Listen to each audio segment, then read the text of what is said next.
In May of 2016, an 11-year-old girl walked into school like she did every day.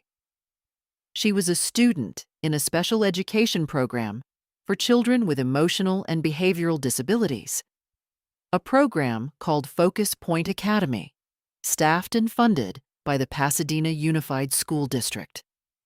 She had a right to be safe there. She had a right to be supervised. She had a right, like every child does, to simply be protected.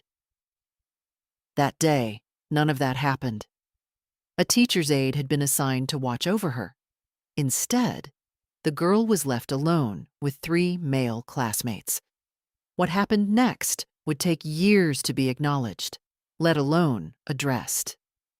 The 3 boys assaulted her on school grounds, while the adults responsible for her safety were nowhere near her. This is not a story about what those boys did to her in graphic detail. This is a story about every adult, every system, every safeguard that was supposed to stand between a vulnerable child and harm, and didn't. She was 11. She had a disability that made her more vulnerable, not less deserving of protection. And the institution entrusted with her care looked away at the exact moment she needed it most. The trauma of that day didn't end when it ended. In the months that followed, the weight of what happened to her became too much to carry without help. She was eventually institutionalized, a child, hospitalized, trying to recover from something that should never have been possible inside a school. Her family did what any family would do. They sought the truth. They sought accountability.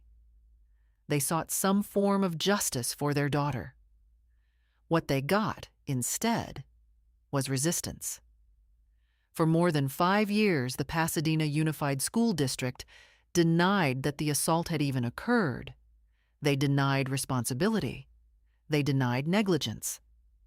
And when the case finally reached a courtroom, their attorneys argued something almost harder to comprehend than the assault itself: that this girl had suffered no real damages at all, that the jury should award her nothing.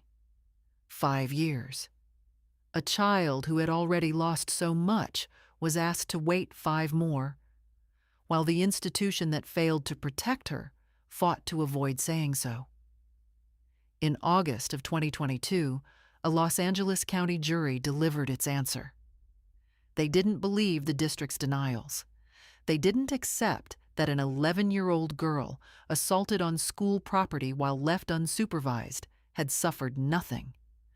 The jury awarded her $26 million, $12.5 million for the pain she had already endured, and $13.5 million for the pain that would follow her for the rest of her life.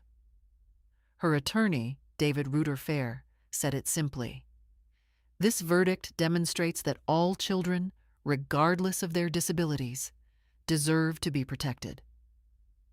No verdict undoes what happened that day in 2016. No dollar amount gives a child back the year she spent recovering, or the trust that should have been hers by right.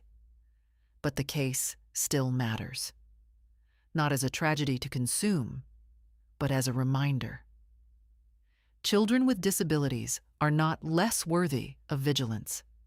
They are not a population that institutions get to underprotect and then under-acknowledge. Somewhere, that young woman is living a life shaped by what happened to her at 11 years old. The least we owe her is to tell this story honestly. Not for shock, but so that the next school, the next aide, the next administrator remembers what's at stake when a child is left alone. That's the story of Doe versus Pasadena Unified School District, not just a lawsuit, a warning.